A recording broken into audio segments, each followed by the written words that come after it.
ఆంధ్రప్రభకు స్వాగతం. నిన్నటి రోజు మధ్యప్రదేశ్ హైకోర్టు ఒక సంచలనాత్మకమైనటువంటి తీర్పునిచ్చింది. అదేమిటంటే మధ్యప్రదేశ్‌లో భోజశాల అనేటువంటి దేవాలయంలో ఒక మసీదు ఉంది. ఆ మసీదు అది మసీదు కాదు, అది దేవాలయమే. అక్కడ పూజలు నిర్వహించుకోవచ్చు అనేటువంటి ఒక తీర్పుని మధ్యప్రదేశ్ హైకోర్టు ఇచ్చింది. అయితే ఇదొక మరొక అయోధ్య అంశం అవుతుందా? అసలు ఈ భోజశాల అనేటువంటి దేవాలయం ఏమిటి? ఆ ప్రాంతం యొక్క విశిష్టత ఏంటి? దీని గురించి మనం ఈ వీడియోలో చర్చించుకుందాం. మనతో పాటు జూమ్ లైన్‌లో అందుబాటులో ఉన్నారు చారిత్రక పరిశోధకులు మరియు జాతీయవాది అయినటువంటి మదన్ గుప్తా గారు. సార్ నమస్కారం అండి. నమస్తే అండి. ఆంధ్రప్రభ ప్రేక్షకులకు మీకు.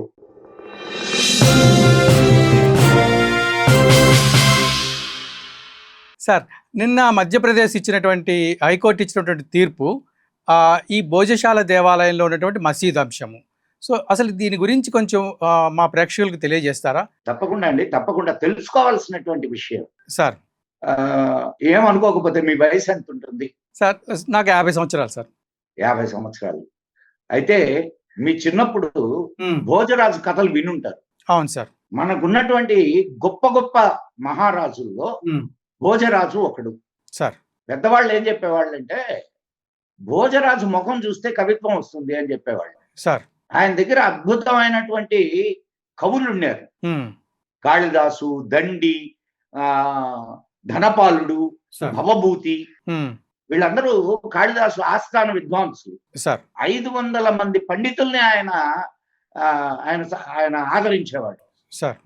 దీనికి ముందు అంటే మనకి ఎన్ని రకాల కథలు అంటే భోజరాజీయం తెలుగులో ఉంది.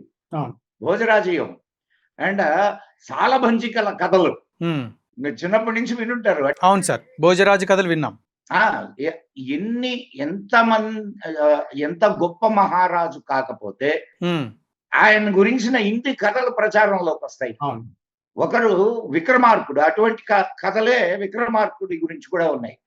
వీళ్ళందరూ మనకు విచిత్రమైన విషయం ఏంటంటే వీళ్ళందరూ చారిత్రక పురుషులు సార్. కానీ వీళ్ళని కథల్లోకి చేర్చి అఫ్ కోర్స్ ఇప్పుడు వాళ్ళ గొప్పతనాన్ని తెలుసుకోవడానికి కథలు కథలుగా చెప్పుకోవడం ఆనాటి జానపదుల గొప్పతనం. సార్ ఈ భోజరాజుడు అంటే కాళిదాసు ఉన్న అదే భోజరాజు సార్.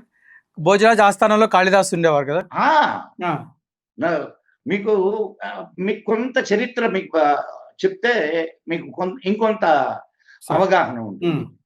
మధ్యప్రదేశ్ లో ధార్ అనే ప్రాంతము, ఆ ప్రాంతంలో ఉంది ఈ భోజశాల.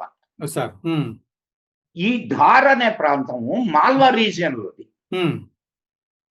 ఈ మాల్వా రీజియన్ ని పరమార్ వంశస్థులు పరిపాలించారు. పరమార్ అంటే శత్రు నిర్మూలకులు అని. అంటే వాళ్ళను పరిమార్చారు అని అంటాం కదా మనం, మనకు వాడుకలో ఉన్న పదం. సో పరమార్ అనే పదం శత్రు నిర్మూలకులు అనేటటువంటి దీనికి పర్యాయ పదంగా వాళ్ళు వాడేవాళ్ళు. ఈ వీళ్ళ పరిపాలన, ఈ పరమార్ అంటే పరమార్ రాజుల గురించి ఎందుకు మాట్లాడుతున్నానంటే భోజరాజు ఈ పరమార్ వంశస్థుడు. అది అంటే మనం అక్కడి నుంచి తీసుకుంటే 940లో పరమార్ వంశస్థుల పాలన మొదలైంది. దాంట్లో మొదటి రాజు సియాకా, రెండవ రాజు బాగ్పతి రాజు. ఆయన 972 నుంచి 990 దాకా పరిపాలన చేశారు. ఆ తర్వాత సింధురాజు 990 నుంచి 1010 దాకా. ఆ తర్వాత వచ్చిన వాడు రాజా భోజ్. ఆయన 1010 నుంచి 1055 దాకా, అంటే 45 సంవత్సరాలు పరిపాలించారు. ఆ రాజ్యం వైపు కన్నెత్తి చూడడానికి కూడా భయపడేటటువంటి వాళ్ళు. మీకు నేను చెప్పాను కదా, నేటికి ప్రజలు చెప్పుకుంటూ ఉన్నారు అని అంటే ఆయన ఎంత గొప్ప మహారాజో ఆలోచించండి. అసలు ఎన్ని కథలండి బాబు. ఏమో భోజరాజు గురించిన కథలు, కాళిదాసు గురించిన కథలు, దండి గురించిన కథలు, అంటే ఎంత గొప్ప విద్వాంసులో వాళ్ళు మనకి ఈ కథల ద్వారా తెలుస్తుంది. ఇప్పుడు కాళిదాసు రచించినటువంటి కవి అభిజ్ఞాన శాకుంతలం గాని, మాళవికాగ్నిమిత్రం గాని, విక్రమోర్వశీయం గాని, ఇవన్నీ మనం విన్నాయే కదండి. అవును. ఈ రోజు కూడా మనం అభిజ్ఞాన శాకుంతలాన్ని చెప్పుకుంటాం. అవును సార్. ఇప్పుడు ఆ దిలీపుడి చరిత్ర మనకు తెలుస్తుందంటే కేవలం రఘువంశంలో చదివిన వాళ్ళకే కదా సార్. మరి రఘువంశం రాసింది వారే కదా, వారే కాళిదాసులు వారు. అవును. భోజుడి కాలంలోనే సరస్వతికి ఒక ఆలయం ఉండాలి అని ఆయన ఒక భవ్యమైన ఆలయాన్ని నిర్మించాడు సార్. దాంట్లో 12 అంటే సరస్వతికి ఆలయం అంటే ఏంటండి? అదొక యూనివర్సిటీ లాంటిది. ఆలయం అంటే పాఠశాల అంతే. అంతే కదా. ఇప్పుడు మా చిన్నప్పుడు నేను కావలి, మా ఊరు కావలి, కావలిలో హై స్కూల్ ఉండేది. హై స్కూల్లో సరస్వతీదేవి విగ్రహం ఉండేది. మా చిన్నప్పుడు మేము చదువుకున్నాం అక్కడ. సరస్వతీదేవికి నమస్కారం చేసుకొని మేము క్లాసులకు పోయేవాళ్ళం.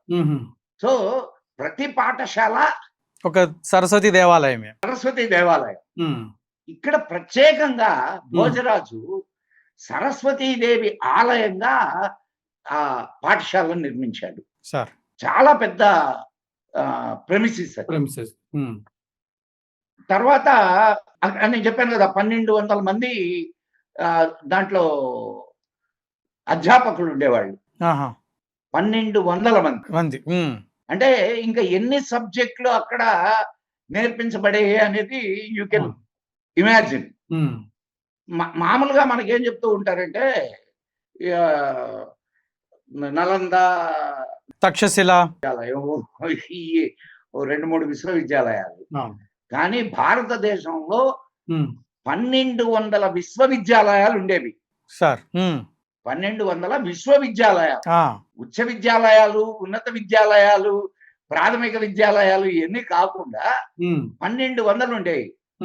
ఈనాడు కూడా ఇంత అభివృద్ధి చెందాం మనం, ఇంత జనాభా పెరిగింది.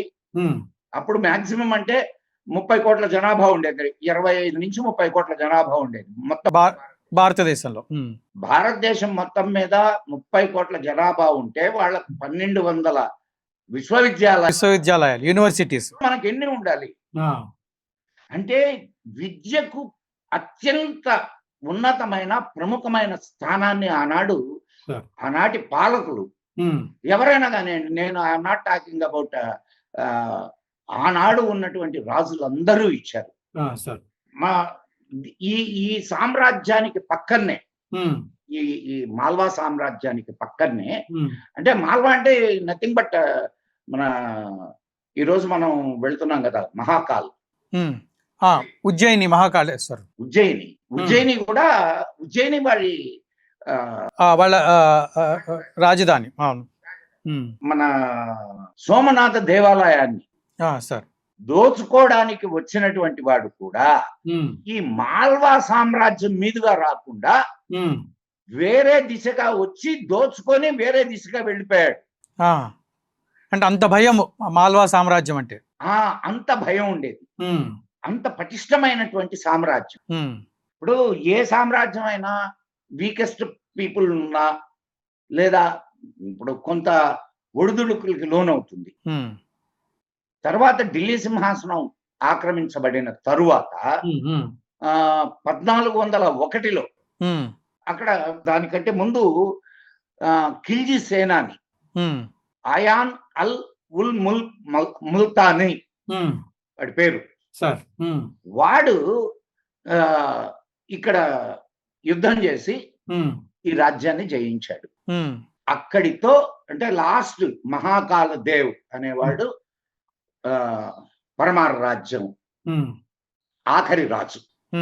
అక్కడితో అక్కడ హిందూ సామ్రాజ్యం పోయి, అయితే 1280 ప్రాంతంలో అక్కడికి ఒక మౌలానా వచ్చాడు. ఇందాక మీ ప్రశ్నలో మీరు అడిగారు చూడండి సార్, ఏది అక్కడ మసీద్ ఎలా వచ్చింది, ఆ దేవాలయము కాదు, దర్గా. వాడి పేరు కమాల్. కమాల్ మౌలా మసీద్, కమాల్ మౌలా దర్గా అని ఇప్పుడు నిన్న మౌలానా అనేవాడు అక్కడికి వచ్చాడు నిన్న హైకోర్టు 1980లో. అంటే వీళ్ళు ఎవరు ఎంటర్ కాక ముందు సార్ వాళ్ళు ప్రచారానికి వచ్చారు. వాడు తాంత్రిక్, ముస్లిం తాంత్రిక్. వాడేం చేశాడంటే వాడి తంత్ర విద్యతో వాడి మాయలతో చాలా మందిని అక్కడ ముస్లింలుగా మార్చాడు. అంటే మత మార్పిడి 1280లోనే మొదలైంది సార్. అంతేకాకుండా వాడు 36 సంవత్సరాలు ఉన్నాడు అక్కడ. 36 సంవత్సరాలు ఉండి మొత్తం ఆ రాజ్యం యొక్క ఆనుపానులన్నిటినీ తెలుసుకొని వాడు ఖిల్జీకి ఈ సమాచారాన్ని అంతా ఇచ్చాడు. ఖిల్జీ తన సేనాని పంపించి ఆ రాజ్యాన్ని ఆక్రమించుకున్నాడు. అంటే మనం ఎవరైనా వస్తే మనకు అతిథుల్ని గౌరవించడం అనేది మన సాంప్రదాయం. కానీ అతిథి ఎట్టాటి వాడు అనేది గుర్తించాలి అనే విషయాన్ని ఈ సంఘటనలన్నీ మనకు చెప్తాయి సార్. దుర్మార్గులకి మనం ఆశ్రయం ఇచ్చాం. ఇలా ఎన్ని సంఘటనలు ఉన్నాయో నేను మీకు చెప్పలేను. కాశ్మీర్ రాజు కూడా, కాశ్మీరం కూడా అలా ఆశ్రయం ఇచ్చిన వాడి వల్లనే నాశనం అయింది హిందూ సామ్రాజ్యం. రైట్. మళ్ళా మనం భోజశాల దగ్గరికి వద్దాం. 1401లో దిలావర్ ఖాన్ అనేవాడు మళ్ళా దీన్ని ఆక్రమించుకున్నాడు. ఈ దిలావర్ ఖాన్ భోజశాలలో ఉండే కొంత భాగాన్ని దాన్ని ఏమంటారంటే విజయ మందిరం అంటారు. ఆ విజయ మందిరాన్ని కొంత భాగాన్ని ధ్వంసం చేసి అక్కడ మసీదు కట్టాలనుకున్నాడు. ధ్వంసం చేశాడు కానీ మసీదు కట్ల. సార్ అప్పటి వరకు అక్కడ అంటే యూనివర్సిటీ అని అన్నారు కదా, అక్కడ యూనివర్సిటీ అక్కడ ఇంకా అప్పటికి రన్ అవుతుందా సార్? ఎస్. అక్కడ అదే ఫస్ట్ ఈ ముల్తానా అనేవాడు ఉన్నాడు కదా, వాడు ఎంటర్ అయిన తర్వాత అక్కడ ఉన్న ఆచార్యులందరినీ చంపి విద్యార్థుల్ని చంపి వాళ్ళు పోరాడారు సార్. అసలు వీళ్ళు లోపలికి రాకుండా విచిత్రమైనటువంటి సంఘటనలు చాలా జరిగినాయి అక్కడ. వీళ్ళు లోపలికి రాకుండా, ఈ ఇస్లాం దోపిడీదారులు లోపలికి రాకుండా వాళ్ళని అడ్డుకున్న వాళ్ళు ఎవరో తెలుసా? ట్రైబల్స్. అక్కడ ఉండే ట్రైబల్స్ అడ్డుకున్నారు వాళ్ళని. ట్రైబల్స్ వాళ్ళకి ఎంత వెపనరీ ఉంటది, ఎంత ఇన్ఫ్రాస్ట్రక్చర్ ఉంటది. కేవలం వాళ్ళు ఏదో తయారు చేసుకున్న కొన్ని బాణాలు అవి ఉంటాయి. ఉన్నటువంటి ఆ భావన, భక్తి భావన వీళ్ళను అడ్డుకునేటట్టుగా చేసింది. కానీ నిలవలేకపోయారు. 1200 మందిని చంపి అక్కడ ఉన్నటువంటి యజ్ఞకుండంలో వేసి తగలబెట్టారు, ఆహుతి ఇచ్చేసారు మొత్తం అందరిని. ఈనాటికి ఆ యజ్ఞకుండం అక్కడే ఉంది. మీరు విజువల్స్ గాని చూస్తే ఇది భోజశాల విజువల్స్, యజ్ఞకుండం మధ్యలో ఉంటుంది. అంటే ఎవ్రీడే విద్యార్థులు యజ్ఞం చేసి వాళ్ళ చదువు మొదలు పెట్టేవాళ్ళు. 188 పిల్లర్స్ హిందూ దేవీ దేవతల బొమ్మలతో ఉన్నాయి ఆ దేవాలయం. ఈనాటికి ఉంది.